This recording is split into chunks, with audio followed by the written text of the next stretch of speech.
Deutsche Welle. Living Planet. This week on Living Planet, Spain promises to relax environmental laws to promote growth. This is one of the city's gauges to check the quality of the air and measure pollution. Environmentalists worry that if the government has its way, the quality of air measured at stations such as this will be badly affected. We hear from New Orleans, where BP may or may not face an enormous civil trial next week. If industry-wide practices are not addressed, if regulation is not made more stringent, this could happen again. It is not singly a BP corporate issue. And we also take a boat ride down France's Loire River and go fishing in Malawi. Those stories a little later, though. I'm Nathan Whitcop. Welcome to the show. Spain's new Conservative government has pledged to change environmental regulations to help spur the country's struggling economy. For the country's business sector, this makes perfect sense, but critics warn that if some of the ideas under consideration are implemented, not only could the environment suffer in the long term, so too could the economy. Guy Hedgecoe reports from Madrid. I'm standing in Plaza de España in central Madrid, one of the city's best-known squares. Just behind me is a statue of Don Quixote on his horse, but next to me is a less visited monument, a small green metal shed in the corner of the square with an antenna sticking out of the top. This is one of the city's gauges to check the quality of the air and measure pollution. Environmentalists worry that if the government has its way, the quality of air measured at stations such as this will be badly affected.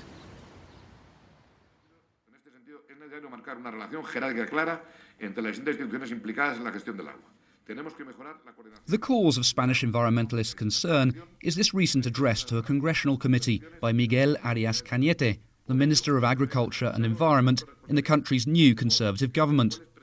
The minister said he plans to overhaul environmental regulations in several areas because they restrict Spain's economic growth. Spain has the industrialised world's highest jobless rate at 23% and is set to fall back into recession this year, making the economy by far the government's biggest priority. Spaniards seem to accept this, although they don't necessarily believe the environment should suffer as a result. So maybe if we focus on innovation and if we focus on how to manage our natural resources better, the government will implement indirectly better policies.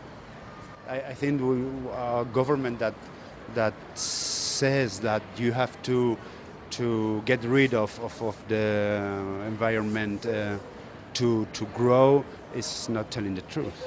We don't need to choose with one another. Details of what exactly the government will do are yet to emerge, but the Environment Minister did mention over 20 areas where he believes current regulations need to be lifted or altered to help create jobs and growth. These include restrictions on development of coastal areas, water regulations and a national clean air law. The business community, which has been hard hit by the current economic crisis, has welcomed these plans with open arms. There has been a tendency in the previous government and in other governments before that to prioritise the protection of the environment without ensuring the competitiveness of Spanish companies, especially in the difficult current situation we are in.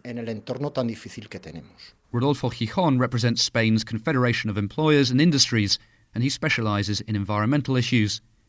Gijon says many regulations currently in place are too general. As an example, he says the environmental responsibility law means small companies can get bogged down by red tape and costs, even when their impact on the environment is minor. But environmental groups are deeply suspicious of the government plans. The quality of Spain's air is one area they fear will be affected. This leads us to think that what is going to be is a watering down of the objectives. Samuel Martín-Sosa is a spokesman for Spanish Green Group Environmentalists in Action. He says Spain has failed to make any real effort to meet EU clean air standards over the last decade. So that if now presently Spain is at a structural problem complying with air quality, I mean now almost 90% of the Spanish population is breathing polluted air, the situation is going to be even worse. Martín-Sosa points to the fact that several Spanish cities already breach EU regulations concerning levels of particle matter and nitrogen dioxide in the air, while supporters of the government plans to revise the clean air regulations acknowledge that Spain's air is not clean enough. They blame this more on cars than industry. But beyond the specifics of the new government's plans, its insistence that environmental concerns should not shackle growth highlights the broader issue of Spain's economic model. Construction and the housing market drove Spain's decade-long economic boom, but when the property bubble burst in 2008, the building industry collapsed, taking hundreds of thousands of jobs with it.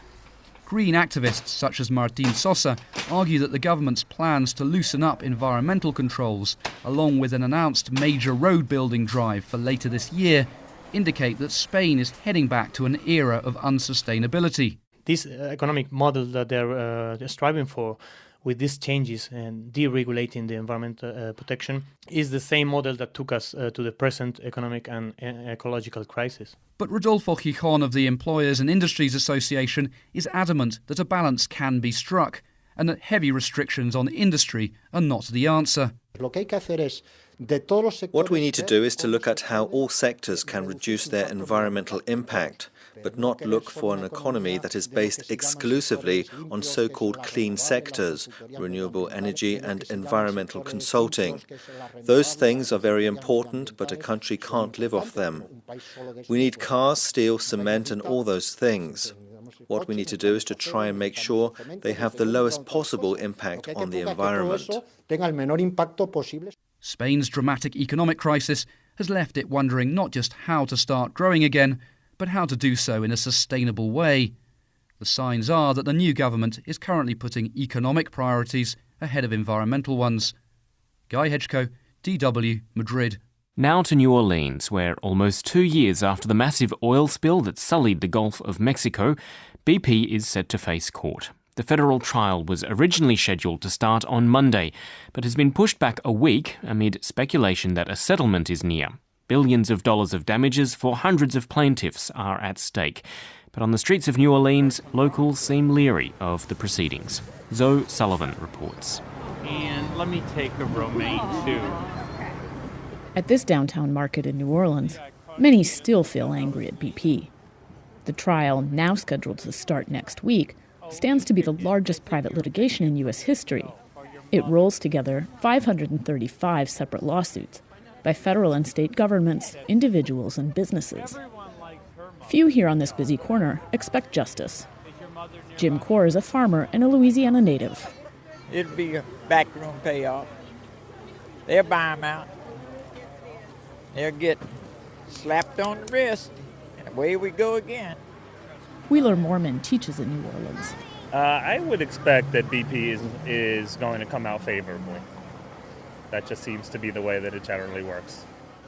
The trial, which is now set to begin on the 5th of March, is meant to determine billions of dollars worth of penalties that need to be paid by BP and other companies involved in the spill.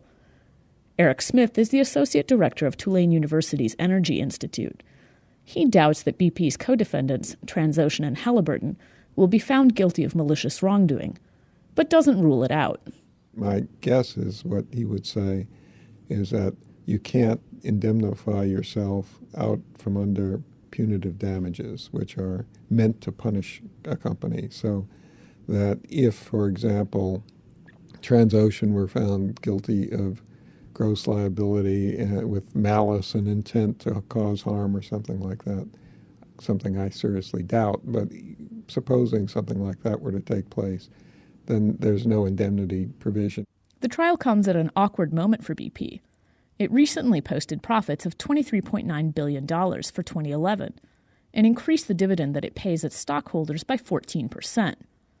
Despite these healthy figures, the firm faces as much as $40 billion in fines, according to an estimate in the New York Times. Yet some in the region say the full impact of the spill is still not clear. Cynthia Sartu is the executive director of the Gulf Restoration Network, an environmental advocacy group based in New Orleans. We are seeing potential impacts, hundreds of dolphins dying.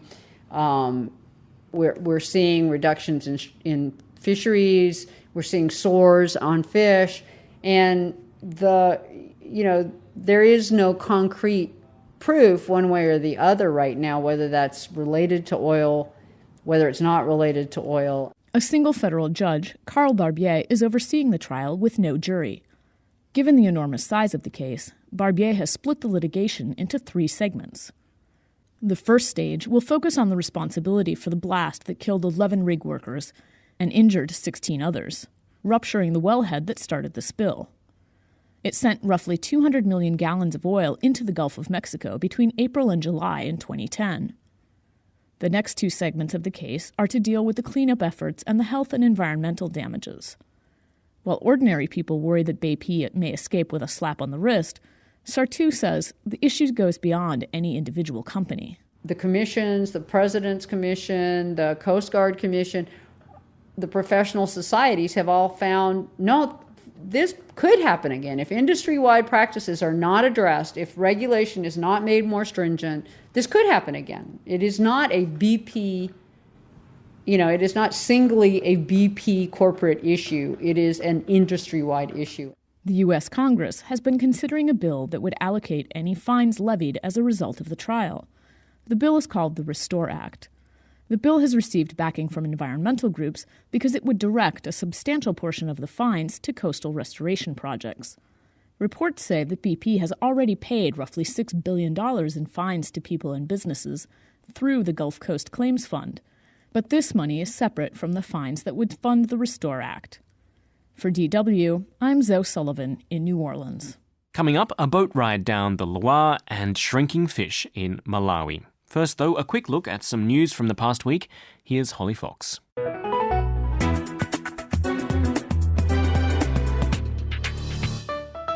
A federal U.S. court has dismissed a lawsuit brought against the biotech giant Monsanto by organic farmers.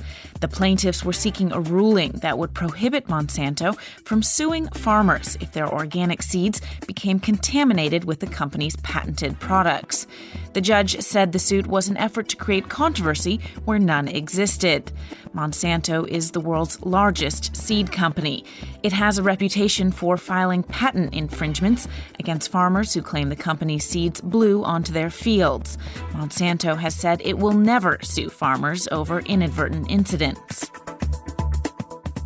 EU politicians have backed a proposal that would allow intervention to prop up persistently low prices on the bloc's carbon market. The measure would allow the European Commission, the EU's executive, to withhold permits on the emissions trading scheme as of next year. Observers say the EU overestimated businesses' needs and allocated too many permits for the initial phase of the scheme, which flooded the market. The permits have been trading for under €10 for months. Economists say they ought to trade at double that to encourage cleaner investments. The Worldwide Fund for Nature said this week that the brown bear may have become extinct in Austria. The last bear, Moritz, could not be detected in 2011. The WWF has been trying to repopulate the northern limestone Alps with brown bears for decades. Some 35 have lived in the region, but the WWF said at least 20 were missing. The group blamed a combination of poaching, the small size of the founder population, and changing hunting quotas in Slovenia for the difficulties besetting the repopulation program. The region shares borders with Italy and Slovenia. The World Bank has announced a new partnership to confront overexploitation of the world's oceans. The alliance is to bring together existing conservation programs with governments, scientific bodies, the private sector, and green groups. The bank plans to raise at least $300 million. The money is to help finance market-based measures aimed at reflecting the true value of the ocean's benefits and encouraging long-term stewardship. A specific goal is to rebuild at least half the world's depleted fish stocks. About 85% of ocean fisheries range from depleted to fully exploited. Holly Fox there with the Environment News. If you're looking for more environment content, head to our website. It's new. You'll also find our TV material there and projects like Global Ideas, which is all about solutions to environmental challenges. The website is dw.de/environment. The Loire is France's longest river. For centuries, the country's primary route for travel and transport from the ocean to Paris. It's often described as France's motorway of the past. The chateaux scattered throughout the valley are testimony to the river's former importance. Kings and queens were attracted to the beautiful region with its mild climate, and ordinary people also used it for fishing, hunting along the banks, and washing clothes and hides. Once the river featured a steady traffic of boats. Today, it's almost empty. One man who wants to make sure people don't forget the Loire's importance is Jean Lay.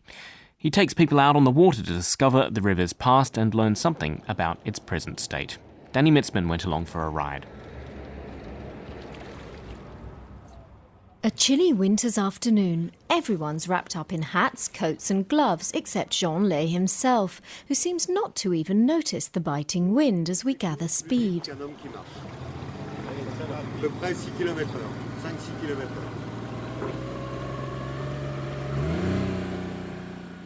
Dressed in jeans and an open-necked sweatshirt, he grins happily as he steers us to the middle of the river between the two banks before beginning his tales. Qui n'est pas prévisible. L'eau, elle est montée, vous voyez là. Vous voyez où est le bateau perché? Voilà. L'eau était là il y a 5 jours. Elle est redescendue.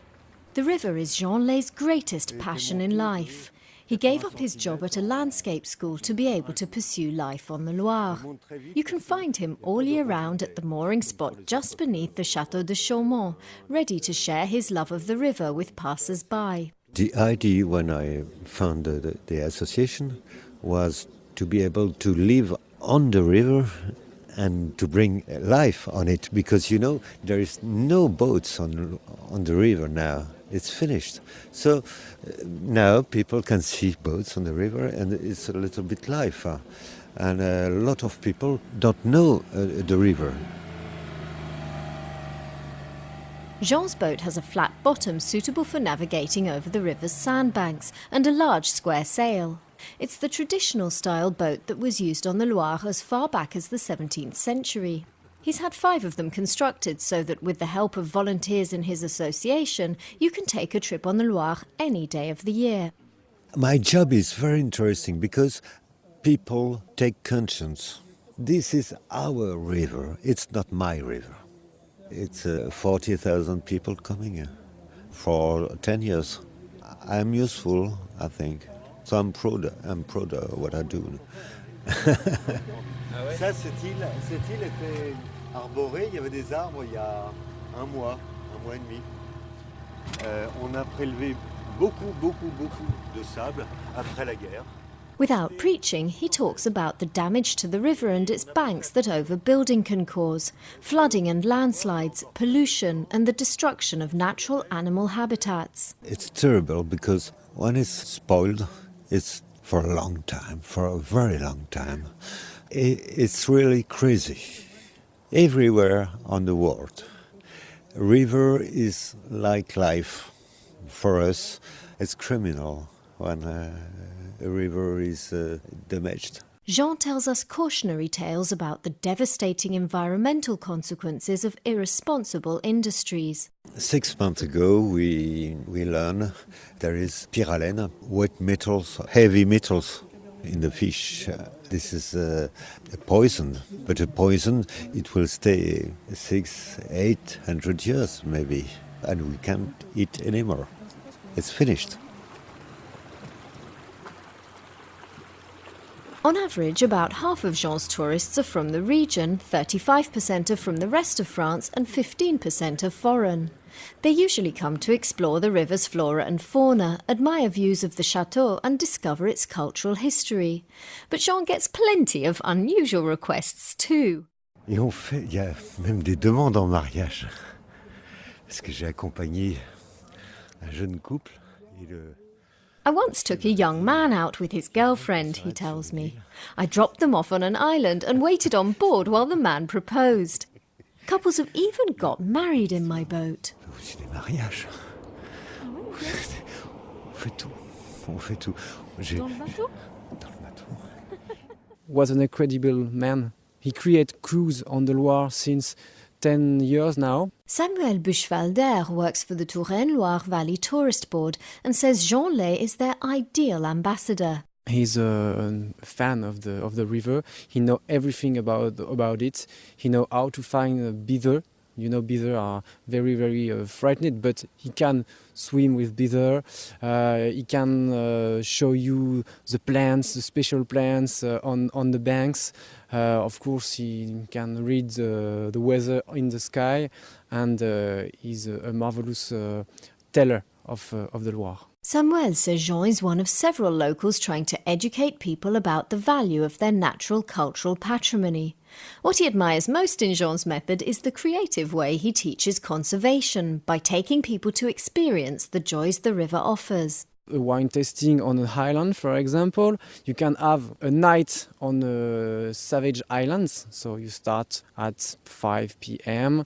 and you have a cruise for 1 hour, 1 hour and a half. You stop on the islands, a sand islands.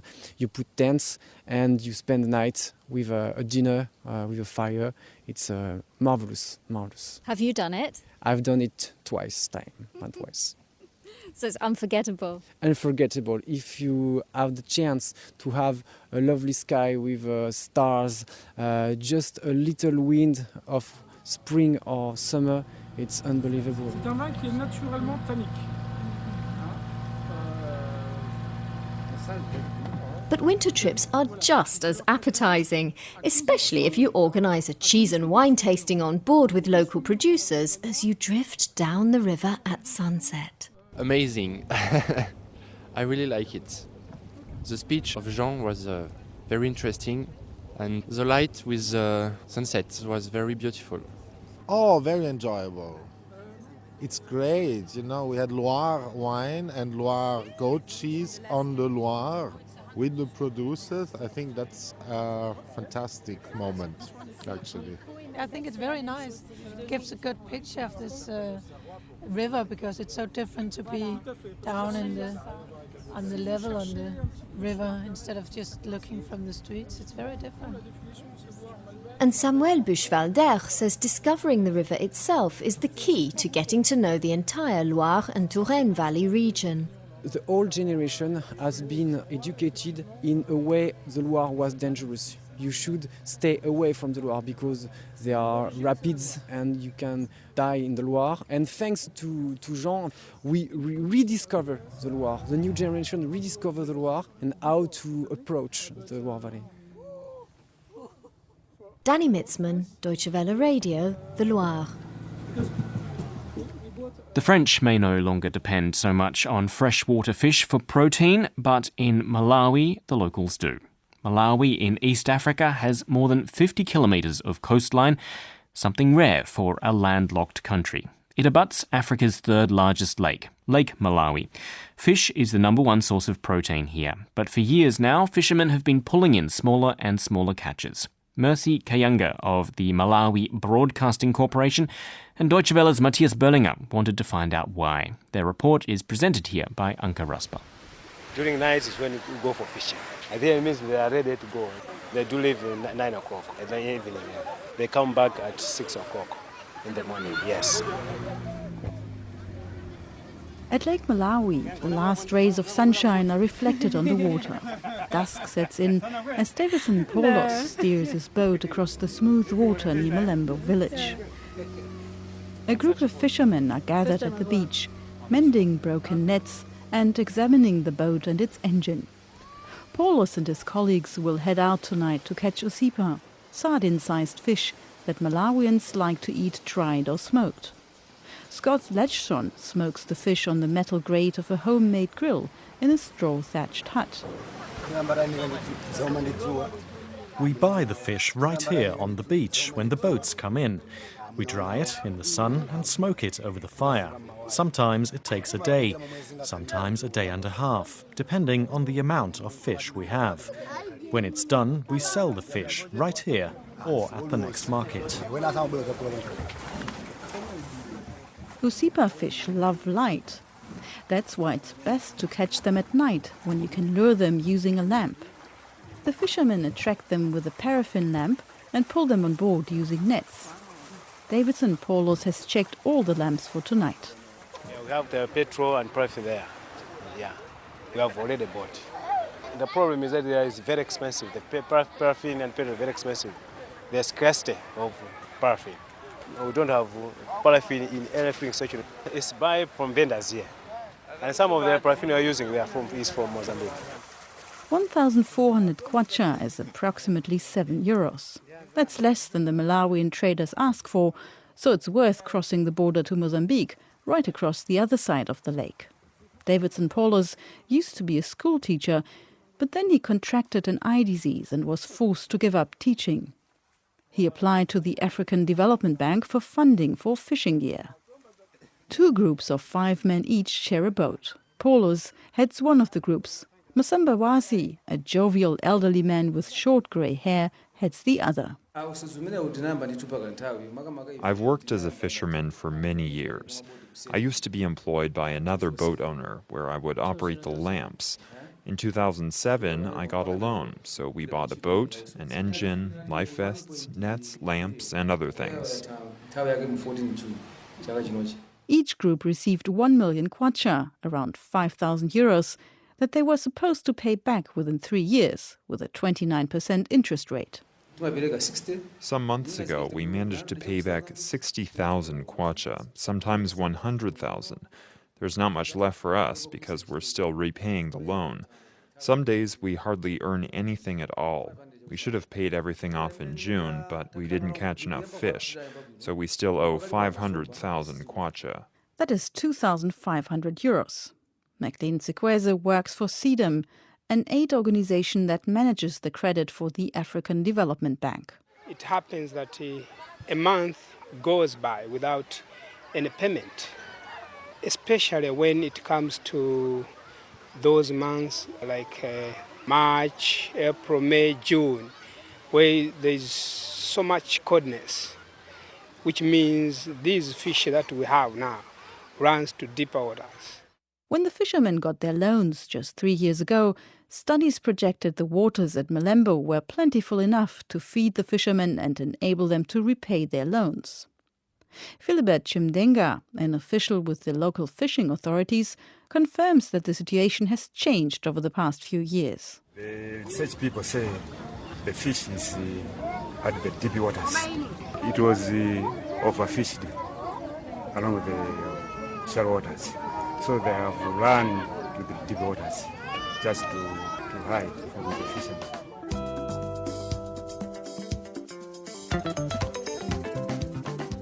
Fish is a major source of protein for most Malawians.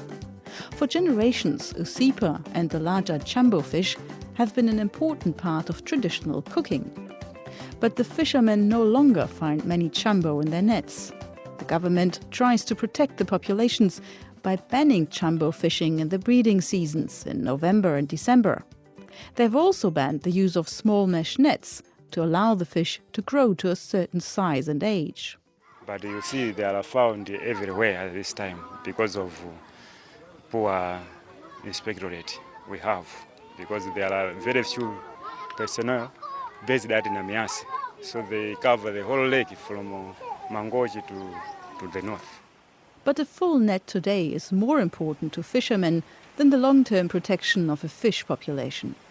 If a solution is not found to balance the needs of fishermen and the environment, the chambo fish might one day disappear completely from Malawi's lakes and menus. Anka Rosper presenting that report there.